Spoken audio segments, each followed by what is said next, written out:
Bom dia, boas tardes, boas noites. Não sei que horas que a gente vai estar se encontrando, então a gente faz a saudação nos três períodos do dia. Cá estamos nós, na nossa terceira etapa de uma caminhada em que nós queremos discutir elementos da economia de Francisco, tanto para a gente entender quanto para a gente praticá-la. Não faz sentido, isso não é um exercício intelectual, não é um exercício acadêmico, é um exercício de quem está buscando construir um outro mundo possível e de benefício para todas e todos nós. Hoje nós vamos conversar sobre alternativas, experimentos da história que já aconteceram e que são alternativas àquilo que se chama o mercado. E aí é bom de fazer uma pausazinha para explicar de que mercado nós estamos falando. Nós estamos falando do mercado financeiro, que na realidade se apropriou de maneira indevida da expressão mercado. Por quê? Porque mercado é uma expressão cara a todas as culturas. Não existe cultura no mundo que não tenha um local de encontro de pessoas em que produtores e vendedores e compradores se encontram, uns para oferecer aquilo que produziram, os outros que vão comprar aquilo que precisam. Tá? Então, os mercados são os mais tradicionais possíveis. Em alguns lugares, inclusive, é o principal espaço da cidade ou de uma fortaleza. Né? Então, nós temos mercados históricos, mercados com arquitetura bonita. Então, este é um mercado onde as pessoas vão e se encontram. Um pouco mais à frente na história da humanidade, descobriu-se, agora vamos falar do mercado imobiliário. Mas mesmo quando a gente fala de mercado imobiliário, no mínimo, em algum momento, você vai ver a casa, vai ver o apartamento, vai ver a propriedade, vai ver a sala, né, e encontra com uma corretora ou com um corretor. Então, um comprador e um representante do vendedor, se não for a própria vendedora, se não for o próprio vendedor, se encontram e vão interagir para ver como é que compra, como é que não vende. Então, esse é o mercado que a gente está acostumado. Não é? O que o mercado financeiro fez? O mercado financeiro, na realidade, é um monte de cifras rodando, de bits, rodando de computador para computador, de celular para celular. E que mercado é esse que você vai a um caixa eletrônico e tira dinheiro? Que mercado financeiro é esse? O mercado é esse. Você encontra com quem? Com uma máquina. Tira o dinheiro e vai embora. Então, este mercado financeiro quer representar aquilo que ele acha que deve ser economia. Então, todo o fluxo financeiro como sendo representativo, real e efetivo da economia. Na economia de Clara e Francisco, a gente não cai nessa. A gente denuncia isso. A gente diz, olha, isso aí é financiarização, não é economia. Por quê? E aí não tem uma discussão teórica sobre isso, nem abstrata. A economia de Clara e Francisco não é uma economia de abstrato, não é de teorias. Ele busca exatamente contemplar possibilidades, inclusive de coisas que já estão acontecendo. Então vamos só passar alguns exemplos que transcendem a essa ideia de que só se pode produzir através de grandes empresas, sejam elas no agronegócio, sejam as grandes indústrias, sejam os grandes prestadores de serviços, dentre os quais o Uber, dentre os quais sejam os planos de saúde enormes, dentre os quais sejam hospitais também enormes que fazem parte de grandes conglomerados financeiros. Ou que existe outra maneira de você comercializar remédios que não seja através dessas cadeias de drogarias que estão espalhadas por todas as nossas cidades. Então, quando a gente fala então de alternativas, que alternativas seriam essas? Por exemplo, existe a alternativa de se produzir alimento em hortas comunitárias. As pessoas vão lá, normalmente as prefeituras cedem uma área e as pessoas vão produzir, na maioria das vezes, sem usar agrotóxico. Elas mesmo usam o tempo delas, eventualmente sobra alguma coisa, distribui com o vizinho, ou eventualmente até mesmo vendem excedentes. Mas é uma produção comunitária. Nós temos também pequenos proprietários que têm a sua propriedade, que plantam e que compartilham a comercialização. Não compensa levar meia caixa de tomate, não compensa levar três dúzias de ovos, não compensa levar 12 abacates, então eles se consorciam, transportam isso e um ou dois deles vêm a uma feira e fazem a venda. Na maioria, em muitos casos, inclusive, uma venda num mercado, né? Numa feira, onde eles se encontram e ao longo do tempo acaba tendo uma relação social muito interessante para além da compra e da venda. Né? Nós temos também a produção de grandes produções em escala, grandes volumes, que não são feitos por uma única empresa ou por duas ou três só. Inúmeros pequenos proprietários seguem um padrão tecnológico, produzem aquilo normalmente sem o uso de agrotóxico, né? E fazem uma produção que depois consegue vender em grandes números, em toneladas. Por exemplo, o movimento do Sem Terra no Brasil são os maiores produtores de arroz orgânico do mundo. Né?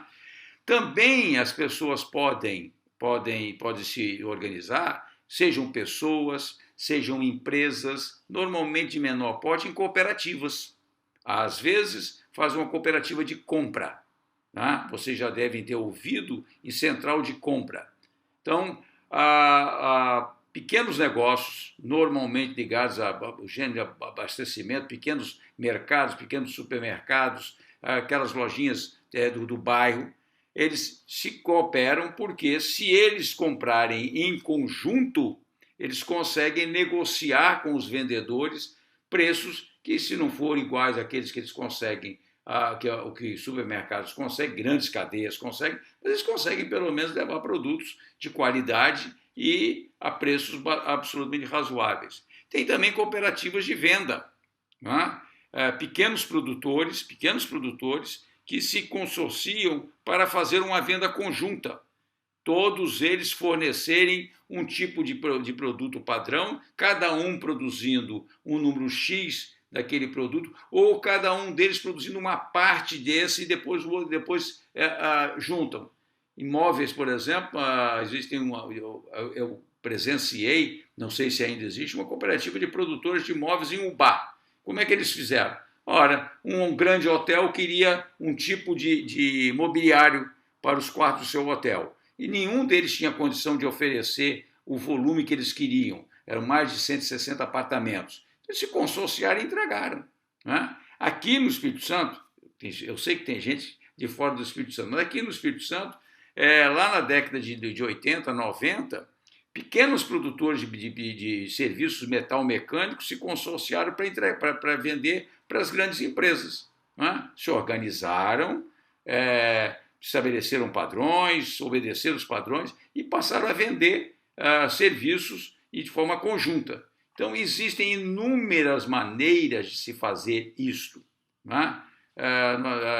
Que são formas de operar, de cooperar, e que não implica de que um manda na empresa do outro. Não, se reúnem, estabelecem padrão, estabelecem preço, estabelecem prazos e combinam como fazer as coisas e buscam, cada um deles, produzir a qualidade, porque se um não produz com a qualidade necessária, todos se prejudicam. Existem também as cooperativas de crédito, né? Principalmente de microcrédito. O que é microcrédito? Aquele crédito de pequeno volume, mas que pode fazer uma diferença extraordinária. Uma das melhores experiências que nós temos na América Latina é o chamado Banco Sol, da Bolívia.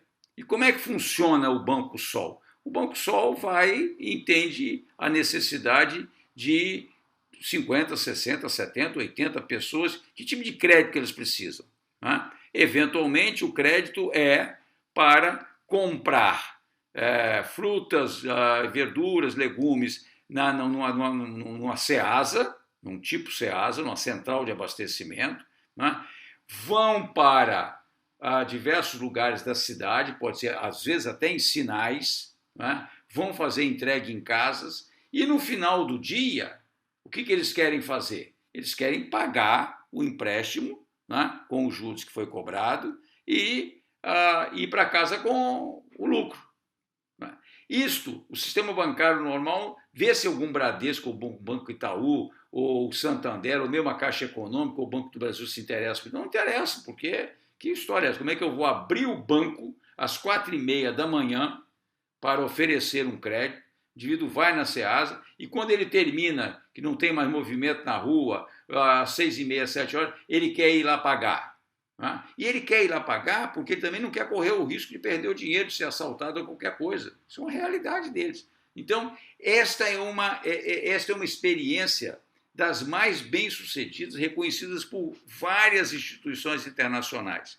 Se a gente não quiser pegar o Banco Sol, nós podemos aqui na nossa cidade de Vitória subir um pouquinho no território do bem. Tem o Banco do Bem. Como é que funciona? As pessoas têm um fundo de recursos, as pessoas vão lá, dizem para que precisam, como é que pretendem utilizar. Às vezes é para uma emergência de saúde, às vezes é para comprar algum equipamento para poderem produzir alguma coisa, às vezes é para fazer a reforma da casa. Tem vários tipos, várias utilidades. Como quem está analisando este pedido de crédito é alguém da comunidade, existe uma relação de confiança. Então, não precisa de toda a burocracia de cadastro, de avalista, às vezes exige até o aval comum. Então, essa é uma experiência muito bem sucedida e que pode ser replicada em vários. Aliás, o Banco do Bem está sendo replicado em vários municípios do Espírito Santo. Então, vocês vejam o que é o espírito da cooperação. Operar juntos, ser solidários. Não tem que agora eu vou abrir uma filial do Banco do Bem para ganhar mais dinheiro. Não, vão, treinam as pessoas, criam toda uma relação de confiança, depois eles voltam para operar o projeto deles e a pessoa de Nova Venécia, ou de Colatina, ou de vários municípios, aí, ou de outros bairros na própria Grande Vitória, vão tocar os seus respectivos bancos. Então, observem que é produção de crédito, concessão de crédito, recebimento, que é feito de uma maneira completamente diferente do que o sistema financeiro quer fazer. Porque ao sistema financeiro mundializado, o que interessa é empréstimos em grandes volumes, de preferência para os mesmos tomadores, porque aí não tem os custos de fazer cadastro outra vez, e os riscos são menores, eles não querem correr risco. Tem prejuízo nesse tipo de microcrédito? Tem, não chega a 5%. Então, são exemplos que nós temos aí de que é possível fazer diferente daquilo que muitos querem que a gente acredite que é a única alternativa. Nós podemos também pensar em alternativas até mesmo no provimento de um serviço tão essencial quanto é a escola. A escola não precisa ser uma escola pública governamental, ou não tem que ser uma escola privada que respeite, que siga as regras estabelecidas pelo Conselho Estadual de Educação. Né? Pode ser uma escola comunitária. Nós temos uma experiência, uma vez mais, no Espírito Santo, mas que tem em outros estados do Brasil, inclusive Maranhão, Piauí, né? Que é a escola da alternância. Né? O que é a escola da alternância? São filhos de produtores que precisam estar em casa num determinado período do mês. Né? Então, quando eles não precisam estar ajudando os pais na lavoura ou no cuidado da casa ou no cuidado da propriedade, eles vão e passam uma semana, 2 semanas em regime de internato. Voltam, vão trabalhar, vão interagir com a família, vão fazer seus deveres. Né? Então, eles se educam não só do ponto de vista da escolaridade formal, mas eles também se educam para a vida e, principalmente, isso é uma coisa absolutamente encantadora, eles se educam para ficar na terra, produzir com qualidade e ter uma inserção comunitária muito forte. Normalmente são pessoas muito ativas na comunidade, contribuem com o desenvolvimento da comunidade, etc. Na saúde é a mesma coisa. Nós ouvimos o depoimento da doutora Ana Rita na última live nossa, né, falando sobre outras possibilidades. Por que a saúde só pode ser cuidada por hospitais? Por que a saúde só pode ser cuidada comprando remédios nas cadeias, nas grandes cadeias de farmácia? Por que só pode ser com diagnósticos sofisticados? Não, a saúde pode pode ser muito bem cuidada até por práticas milenares, né? Como é, por exemplo, o caso da acupuntura, né? Como são as ervas. Ah, não tem patente? Não tem patente, por quê? Isso é conhecimento popular. E quantas pessoas se cuidam dessa maneira e se mantêm saudáveis? Como se alimentam de forma saudável, comprando produtos alimentícios sem agrotóxico, adoecem menos. Quando tem algum mal-estar, se cuidam de tal maneira a não ter efeitos colaterais. Porque basta ler uma bula de um remédio sofisticado que o que tem de efeito colateral não está no gibi. Às vezes causa náuseas, às vezes causa úlcera, tanto efeito colateral. Não quero dizer que não exista a necessidade de se ter remédios mais sofisticados. Quer dizer que não é a única possibilidade de tratamento. Existem inúmeras outras formas de se cuidar da saúde. No Brasil, nós temos uma experiência muito interessante também de saúde coletiva através dos agentes de saúde da família, né? Que vão visitar as famílias, que estão com as famílias, que conhecem as famílias, né? E que vão e que estimulam a questão da higiene, estimulam a questão do cuidar do corpo com exercício, estimulam a boa alimentação. Então, acompanham aquelas pessoas durante um bom tempo. Então, cuidam da família como um todo. Isso é cuidar. É a famosa economia do cuidar. Estão lembrados?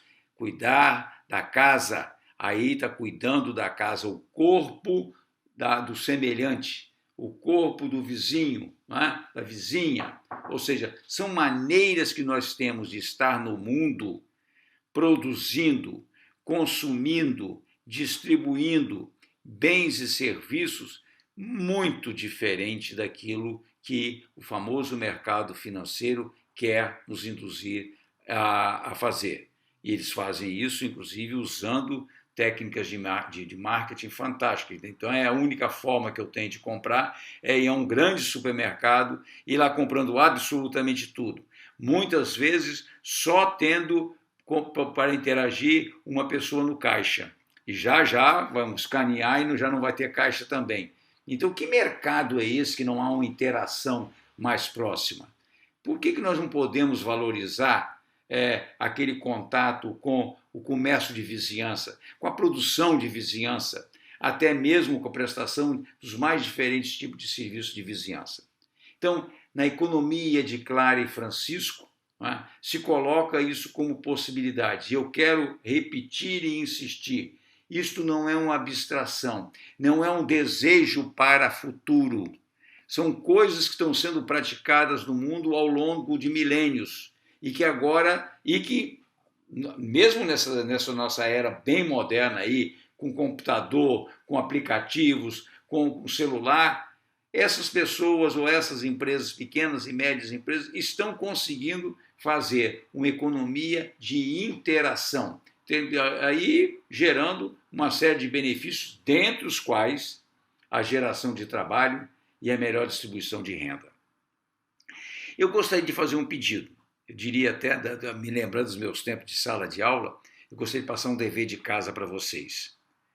Olhem em torno de onde vocês moram, olhem em torno do lugar onde vocês trabalham, olhem no entorno da experiência de vocês, vejam quantas experiências existem, quantas pessoas existem que hoje não estão empregados em grandes empresas, mas que têm o maior prazer de fazer aquilo que produzem, têm o maior prazer de interagir com as pessoas e nessa interação, tanto aprender quanto a ensinar. Vamos nos encontrar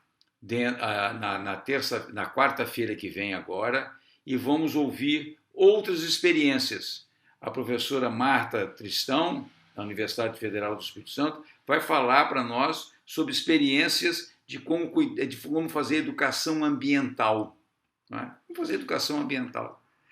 O nosso companheiro Heraldo Fogos vai falar conosco sobre como valorizar a cultura negra, como valorizar os aspectos da etnia, né, e da cultura nos seus mais diferentes campos. Né? E o Heraldo, além de ser um valoroso batalhador pelas questões da etnia afrodescendente, né, ele também é um sindicalista e atua aí com companheiros da área de telefonia há muito tempo. Então, tudo isso para justificar, tudo isso para ilustrar que sim, é possível ter uma outra forma de economia, sim, tem uma outra forma de nós gerarmos trabalho, nós gerarmos renda e, acima de tudo, gerarmos o bem comum e gerarmos o bem-estar de cada uma e cada um de nós. Fiquem bem, fiquem em paz. Até a próxima.